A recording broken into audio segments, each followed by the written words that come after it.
I have chosen this title as a summary title of my research topic, even though I'm currently working on one project. My name is Endre-Botond Gagyi. I'm from Transylvania. I graduated this year from the Medical University of Marosvásárhely. I came here on an Erasmus scholarship and started a one-year program at the Translational Medicine Center. My supervisor is Bálint Erős, my SMS is Brigitte Tajcs, and my statistician is Daniel Sándor Veres. My vision regarding to this topic is that hopefully we can reach a state where we can prevent most of the patient from the recurrences and the progression of acute pancreatitis.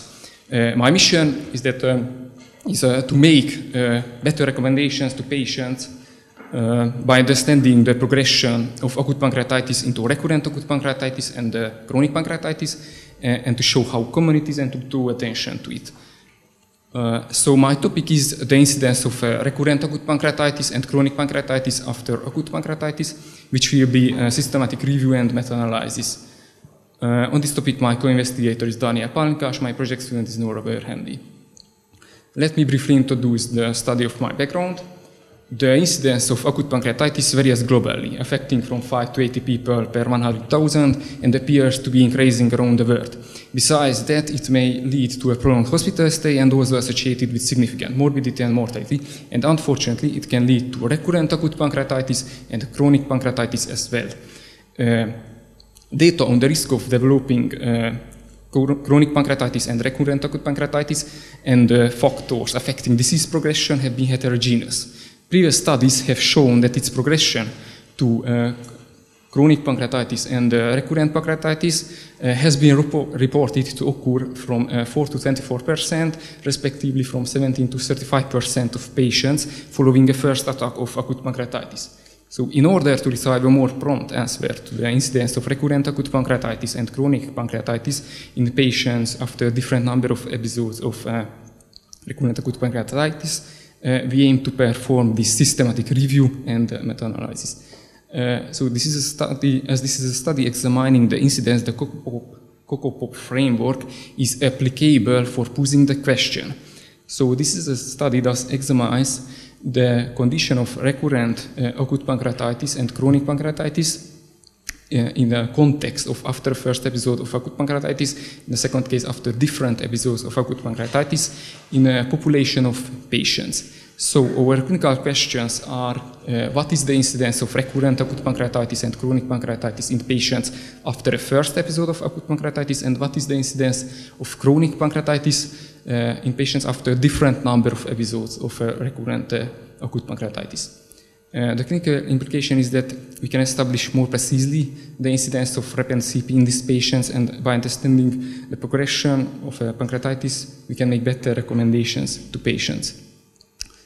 We have done the systematic search, and now we are at the stage of data extraction. So my plan is to finish this by the end of March. And this is the quote I chose: "Shot for the moon. If you miss it, you will still land among the stars." And thank you for your attention.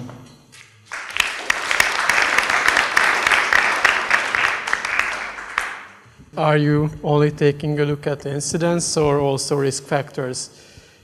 Because based on the, I mainly am working with pediatric literature, but I know it's possible in the pediatric age group, so it certainly must be possible in adults, the risk factors for progression. Our main goal is the incidence, but if we will have enough data, we will look at for the risk factors as well. And are there previous meta-analyses regarding the incidence? Because it seems to be a not so complicated thing to not have been done already. Yes, there is one from 2015, but they didn't look for the child population. So, and our inclusion criteria will be different. It's different. Okay. So pancreatitis, acute pancreatitis, we call this to one entity. And indeed, it is not actually one entity, because there are very severe ones, there are modest ones. Some of them, there are not going to be a recurrence in those who unfortunately die. But how about the other two? So Do you make kind of subdivision in your data for more severe ones and just mild ones? We plan to do, if we will have enough data. Can you consider the different etiology of the acute pancreatitis, which makes a difference regarding recurrence and the chronic one? We plan to do a subgroup analysis as well.